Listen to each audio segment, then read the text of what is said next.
Bon, je continue avec Terrain 6. Oui.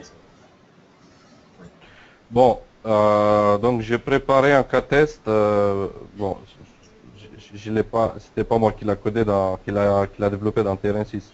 Mais je veux m'appuyer sur ce cas test de la librairie de démo de Terrain 6. Où, ouais. Juste, peut-être dire deux mots de Terrain 6 que tout le monde ne connaît pas. Donc, le Terrain 6, c'est un logiciel qui est beaucoup utilisé dans la dynamique, enfin, dans tout ce qui est modélisation bâtiment. C'est l'équivalent d'un MATLAB Simulink, mais avec une pléthore de collections de bâtiments. Donc tu peux rentrer l'enveloppe de ton bâtiment, tu peux rentrer des pompes à chaleur, tu peux rentrer des panneaux solaires, tu peux rentrer des éoliennes. Et donc c'est un grand classique dans la filière bâtiment, et on nous a demandé de développer dans un projet qui s'appelle Intense, qui permet de faire l'optimisation. On nous a demandé de développer la fonctionnalité qui permet de partir d'un modèle qui est écrit dans TRN6, de pouvoir l'encapsuler dans un MUSE pour pouvoir ensuite utiliser toute la filière CADES qui est derrière. Et l'intérêt de vous montrer ça, c'est qu'en fait, on pourrait faire ça avec des tas d'autres logiciels. Vous voyez, ça pourrait être Saber, ça pourrait être eSpice, parce que derrière, on rentre ce modèle, et ce modèle ensuite va être pilotable sous forme de boîte noire, avec en entrée un fichier texte dans lequel tu vas dire les variables que tu modifies, tu lances ta simu, et derrière ça te génère un autre, un printer, et donc ce printer il te génère un fichier texte où tu récupères les résultats. Donc tout ça c'est pour pouvoir faire des optimisations ou des calculs dans lesquels tu vas piloter en boîte noire un logiciel qui est pilotable par fichier. Et donc ce qui a été fait là, on pourrait le généraliser à des tas de logiciels, parce que c'est assez générique ce qui a été fait. Voilà, je te repasse la parole. Ouais. Donc, dans ce fichier, donc c'est un outil de simulation dynamique.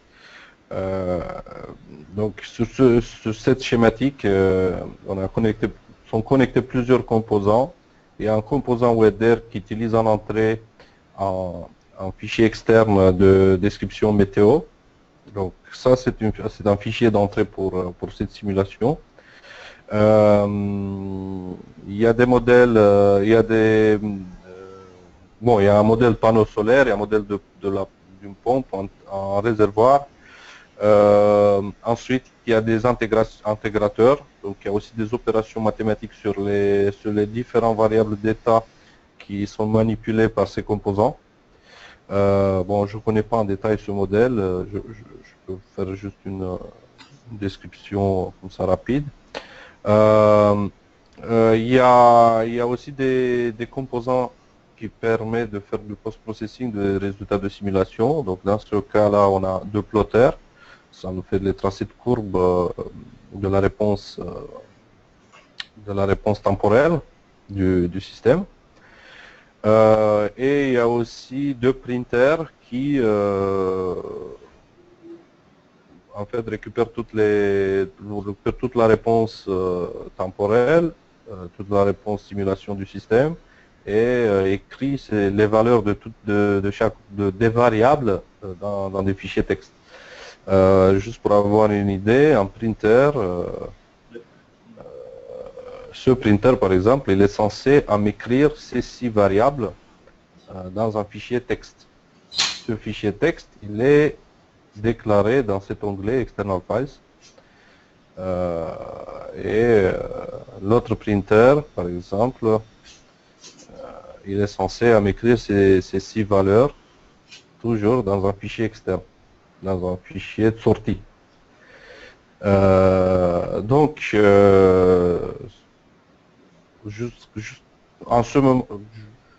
à ce niveau-là, je peux juste vous parler de sortie de mon modèle. Les sorties de mon modèle seront toutes les variables qui sont déclarées dans les printers. Donc, j'aurai au total 12 variables. Donc, j'ai 6 variables dans ces printers et 6 variables dans l'autre printer.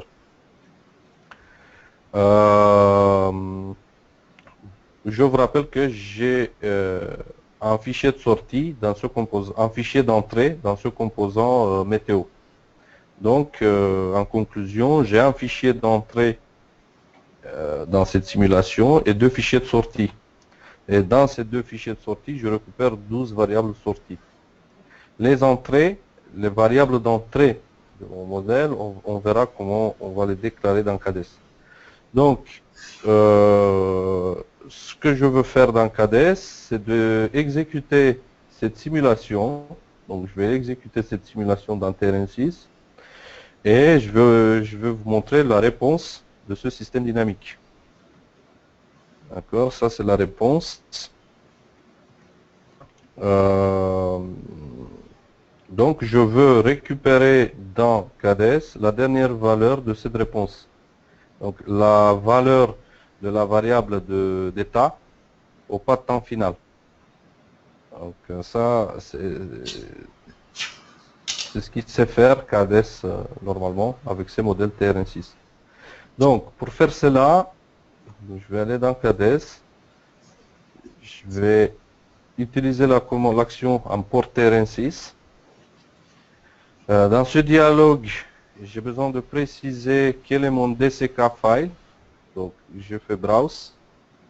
Je vais chercher mon fichier DCK de simulation Terrain 6, qui est celui-là. Donc, le dialogue va charger ce fichier DCK et il va me montrer quels sont les fichiers inclus ou les fichiers précisés dans ce DCK.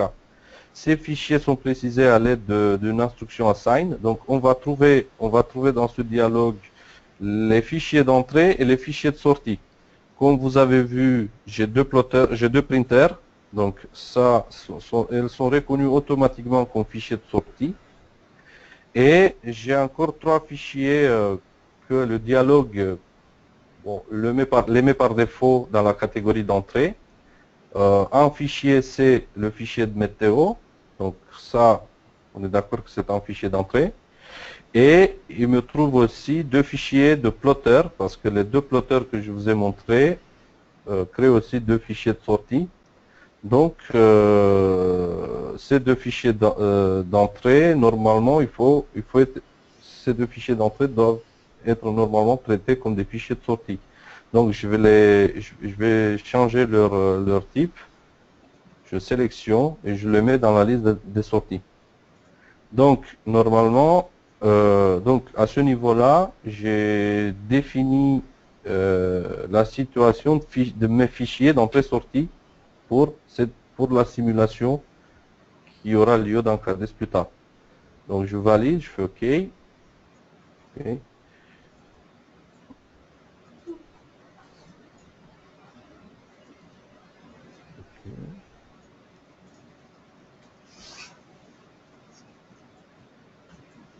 Qu'est-ce qui se passe là?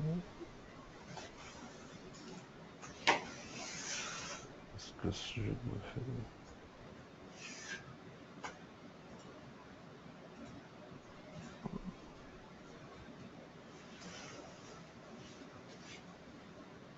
Ah, c'est venu, ok. Donc, dans l'arbre de mon modèle, j'ai un nouveau modèle qui s'appelle SDHW, d'accord? Et c'est un modèle, en fait, c'est un modèle composé où il y a plusieurs fichiers inclus.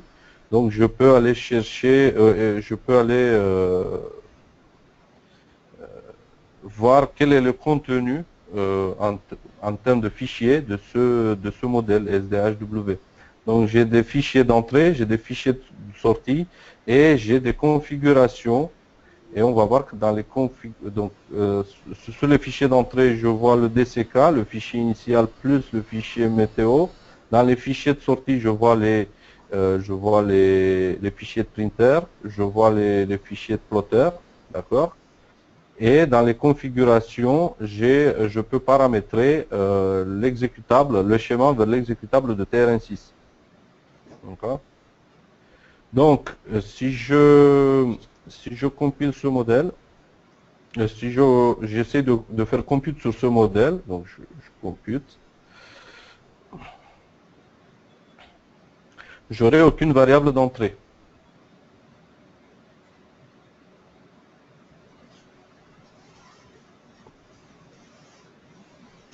Donc, la calculette va s'ouvrir. Donc, j'ai aucune variable d'entrée et j'ai les 12 variables de sortie que je vous ai parlé au départ. Donc, si vous voulez, je peux déjà faire un calcul sans aucune variable d'entrée. Donc, ça sera une simulation identique à celle que je vous ai montrée dans TRN6. D'accord? Avec aucun paramètre. Donc, je peux faire un compute.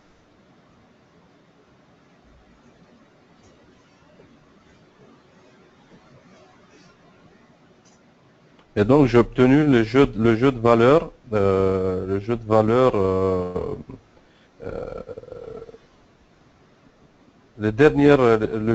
aux dernières pattes d'intégration. D'accord? Ensuite, maintenant, je veux vous montrer comment définir des variables d'entrée. Donc, je reviens sur mon modèle schématique.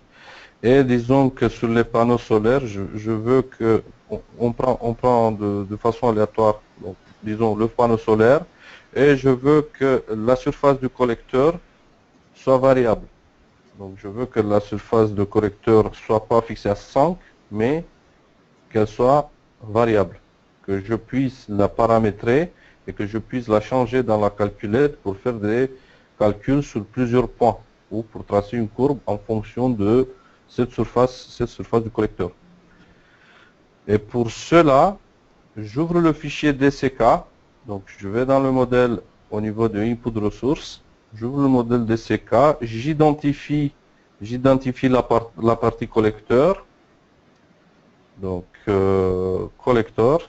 OK. Et j'identifie collector area. Et au lieu de 5, je vais mettre entre pourcentage le nom de ma variable d'entrée.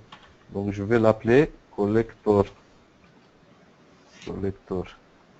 area.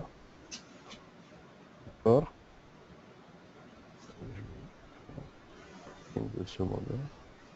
Donc collector area, ça sera ma variable d'entrée.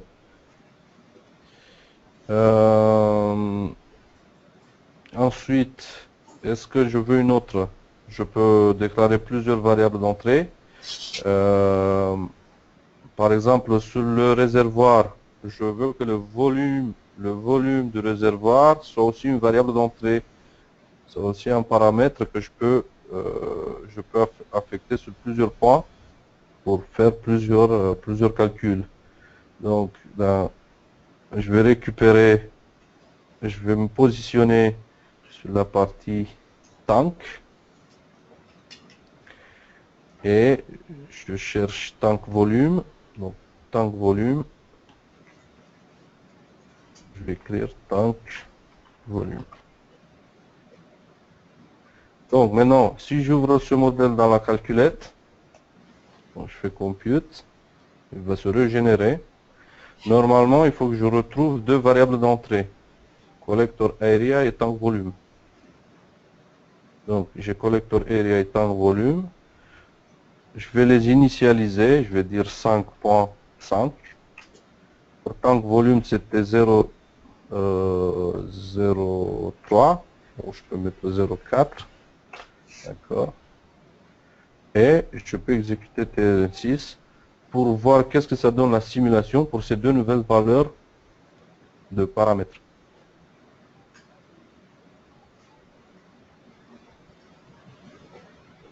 Voilà. Je peux ensuite tracer des courbes et faire d'optimisation éventuellement. Bon, le but principal, c'est de pouvoir faire de l'optimisation dans CADES. Bon, si vous avez des questions. Oui, vas-y. J'ai une question en fait. Le modèle transit, on peut lire tous les contenus dedans? Ou comment tu veux... Ouais.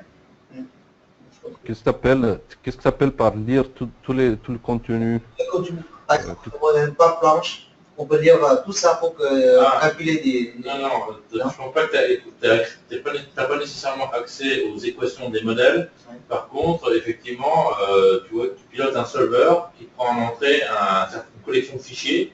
Et dans ces fichiers, tu as les paramètres d'entrée des modèles. Ça peut peut être le fichier météo, ça peut être un fichier global de ta composition, on fait tous les paramètres que tu retrouves sur tes modèles dans un fichier. Donc on taguant tes variables avec un pourcentage élément de la variable, tu es capable de dire que c'est à cet endroit que tu fais changer la variable.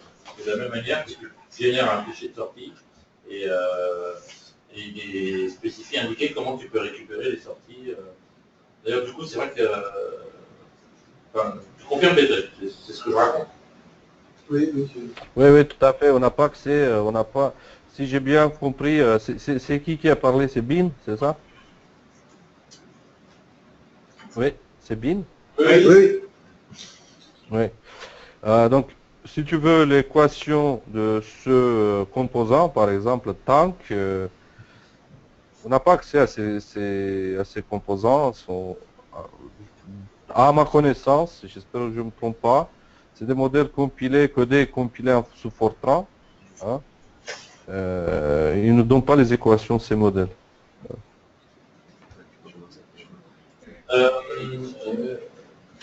Comment tu récupères les sorties dans des fichiers printer c'est quoi comment on fait pour pointer les variables qu'on peut récupérer dans les fichiers de sortie?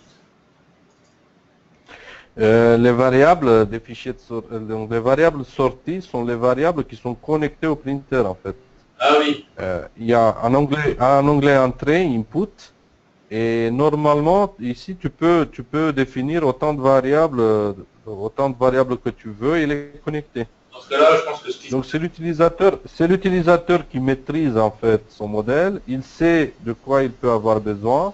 Et c'est lui qui fait les connexions et ensuite KDE se débrouille pour récupérer toutes les connexions finalement. Est-ce que tu peux juste nous ouvrir un fichier printer là je pense qu'on va vite comprendre, c'est-à-dire que tu vas retrouver... Oui. Un fichier printer, c'est celui-là. C'est juste des colonnes, des variables à chaque patent. Et j'imagine que sur la première ligne, tu as le nom de la variable. Sur la première ligne, tu as le nom de la variable. La première colonne, c'est le temps. Le temps, il est complètement ignoré. On ne récupère pas le temps dans KDE.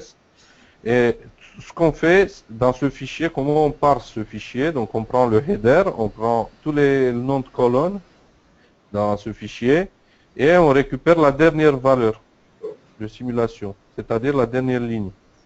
Donc ces valeurs-là, on va les retrouver dans KDE. Ok. Bon, donc encore une fois, ça je pense que c'est bien, du coup on va rendre la vidéo qui explique ça disponible ici dans l'Intence, comme ça évitera, on va expliquer une fois le truc. Et puis encore une fois, je pense que ça c'est un modèle, on a mis en place ce qu'il faut pour faire des connecteurs avec d'autres logiciels, donc typiquement ce qu'on a en tête c'est Saber, qui est beaucoup utilisé dans l'aéronautique, et on va faire ça pour l'aéronautique. Je ne sais pas dans les machines, est-ce qu'il y a des softs qu'il faudrait qu'on guise à piloter le train de boîte noire? Par contre, moi j'avais une question sur l'utilisation en KDE de ce modèle, c'était de savoir comment est calculé le jacobien à partir de la boîte noire. C'est pas du tout analytique. Donc dans ce modèle, il n'y a pas de jacobien, il n'y a pas de facette jacobien. Et du coup, pour les méthodes d'Optim, ils recalculent le jacobien en faisant des pas de temps finis, des pas de temps. Non. Ce modèle, il n'est pas utilisable avec des algos d'optimisation basés sur le gradient. Donc pour l'optimiser, il faut choisir des algos génétiques, donc plus précisément des algos stochastiques, hein, qui n'ont pas besoin de la valeur du jacobien. Si tu veux, on ne peut pas utiliser SQP sur ce genre de modèle. Aujourd'hui, en tout cas, peut-être qu'il faudra qu'on fasse la différence film. Ça, c'est une question qui est ouverte, mais qui n'est pas... mais là, ça risque d'être... vu qu'on a vu combien de temps il mettait pour faire la simulation, si, admettons, il y a tout sorti, 2 entrées, ça fait pas... Ça risque, oui. Je suis d'accord, ça risque d'être très long et le temps explose avec le nombre de variables d'entrée. Bah si, parce que tu veux faire après, tu choisis. Et variable sortie et entrée, bien sûr. Parce que pour chaque variable d'entrée, il faut faire un delta x et calculer les dérivés. Alors, la question de Quentin est très pertinente, peut-être quelques éléments de contexte. Pourquoi on a fait ça? C'est parce que bien sûr, dans KDE, le paradigme premier, enfin l'idée première, c'est de calculer les gradients pour accéder des algorithmes d'optimisation d'ordre 1, que lui, il va expliquer dans sa thèse pour être capable de monter en taille.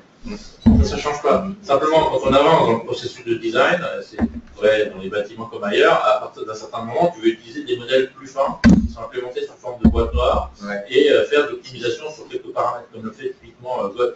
Donc c'est plutôt ce qui est visé là, c'est de pouvoir, à un moment donné, dans le processus de design, avoir des modèles d'ordre 0 qui seront utilisés soit pour valider des calculs, soit pour faire de l'optimisation plus que sur quelques paramètres, avec des optimisations d'ordre 0. Donc c'est ça qui est visé. Ce qui est visé aussi dans le projet intense, c'est des optimisations dans des bases de données discrètes. Parce qu'il y aura des composants discrets, des fenêtres, des composants par exemple. Ouais. Et donc ça, c'est pour instrumenter ces phases-là avec des optimisations, avec un nombre réduit de paramètres, et plutôt en phase finale du processus de design, qu'on aura normalement largement défriché avant, avec des modèles d'ordre 1, qui seront effectivement avec plus de paramètres, mais souvent avec moins de finesse. Sinon, malheureusement, on n'a pas la crémière et la crème et l'argent. Ce qui se passe, quand on procède dans le début du processus de design, c'est plutôt des modèles moins fins, mais donc tu as les équations que tu peux dériver, tu peux travailler avec beaucoup de paramètres, et après quand tu avances, ton design devient de plus en plus précis, tu travailles avec des modèles de plus en plus fins, qui au bout d'un moment finissent par être dans des boîtes noires, mais c'est pas très grave, parce que quand tu es très avancé, tu ne joues plus que sur quelques paramètres, ça se justifie que tu aies de la finesse, et ça justifie que du coup tu pilotes des boîtes noires pour ne travailler que sur quelques paramètres. Ok, ouais. C'est ça la logique du truc. Une autre question un peu bête. Est-ce que chaque fois qu'on lance une simulation, il faut lancer le transit ou pas? Oui, ça lance automatiquement. Oui. Du coup, ça, par exemple, pour NGL, si on fait l'optimisation, donc chaque fois, même dans le reste, il faut lancer le fichier c'est plus tard le transit, c'est ça? Non, c'est lancé automatiquement, c'est pas toi qui le fais. Voilà, c'est le CADES qui lance. Typiquement, dans la filière bâtiment, l'autre logiciel qu'on va ajouter, c'est Energy Plus. C'est un autre gros logiciel utilisé dans la simulation des bâtiments, qui est notamment très bon pour simuler les enveloppes thermiques des bâtiments, qui est un logiciel open source qui est typiquement, tu as un cœur de calcul avec un fichier en entrée, un fichier en sortie. Et là, c'est pareil, ce sera avec des modèles à toi en défriche dans les phases initiales du processus de design, puis quand on est très avancé, on pourrait faire des optimisations en utilisant la finesse des modèles. D'accord. Imagine ici, le couplage entre CADES et Transit, c'est pareil que Xenop avec Energy Plus. Oui, c'est ça? C'est la même idée. Voilà. On pourrait imaginer logiciel d'éléments finis. À un moment donné, on peut avoir besoin. Il y a aussi une autre idée dans le projet intense, c'est de créer des surfaces de réponse, c'est de piloter ces logiciels lourds dans 0, créer des surfaces de réponse, puis ensuite on pourra dériver et remettre avec les modèles d'ordre. Par contre, comparé à Genop, on peut être plus facilement multi-critères. Dans Genop, à ma connaissance, aujourd'hui, peut-être que ça a changé, c'est qu'un seul critère qui peut être utilisé. Comme ça? Ouais. Enfin, c'était ce qui était vrai il y a quelques mois. Peut-être que ça a changé, parce que je sais qu'il y a une demande qui a été faite, je sais pas ce qu'il y a là. Ensuite, tu peux combiner plus facilement, assez facilement, à la fois du TRN6 puis d'autres choses. Parce que là, tu as toute la possibilité de faire dans un modèle, d'importer ton modèle, de faire la composition. Vu de CADES, à part qu'il n'y a pas les dérivés, c'est un modèle. Alors, après, une des fonctionnalités importantes à montrer à la prochaine réunion intense, c'est est-ce qu'on est capable, du coup, une fois que tu as généré ton bus, est-ce que ton bus, tu peux le faire tourner dans MATLAB avec le plugin MATLAB qu'on a vu tout à l'heure? C'est pour toi la question. Oui. Secret, t'as entendu la question? Oui, c'est possible d'exécuter ce modèle dans MATLAB. Je peux même vous montrer. Donc, je me mets sur le script. Je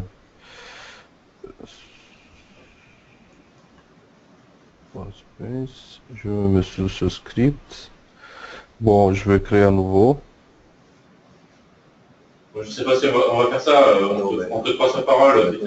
En tout cas, c'est ça l'idée, parce que l'autre idée qui est dans le projet Intense, c'est de résoudre les problèmes d'interopérabilité, parce qu'en fait, il y a beaucoup de développeurs, enfin, dans le projet Intense, il y a des gens qui ont écrit des algorithmes d'optimisation dans MATLAB, mais par contre, c'est assez compliqué de résoudre le problème d'interopérabilité entre un MATLAB et un TRN6, enfin les gens galèrent, et donc ce qu'on leur a proposé de faire, c'est finalement, dans la mesure où nous on sait faire un muse, dans la mesure où Petra a résolu le problème d'encapsuler de manière élégante et ergonomique un TRN6 dans un muse, et ben, après ils n'ont plus qu'à faire un muse de MATLAB et ils ont résolu leur problème de connecteur. En fait. Voilà. C'est vraiment l'idée du muse d'interopérabilité au milieu duquel on met le muse. Voilà, c'est ça l'idée.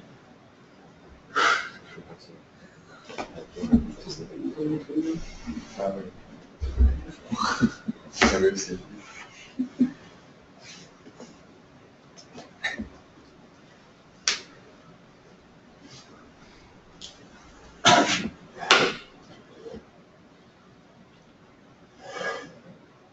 Bon, on peut passer au point suivant. Bon, je continue. Oui. Peut-être. Je veux juste rassurer. Ouais.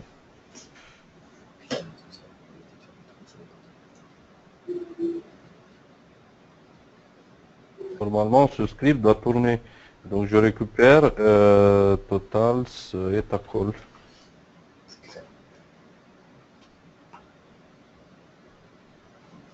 Ok, je vais l'exécuter. Ah, il faut aussi que je précise. Ah oui, mais l'exécutable, c'est bon. Voilà. J'ai récupéré la valeur de cette variable, etacol.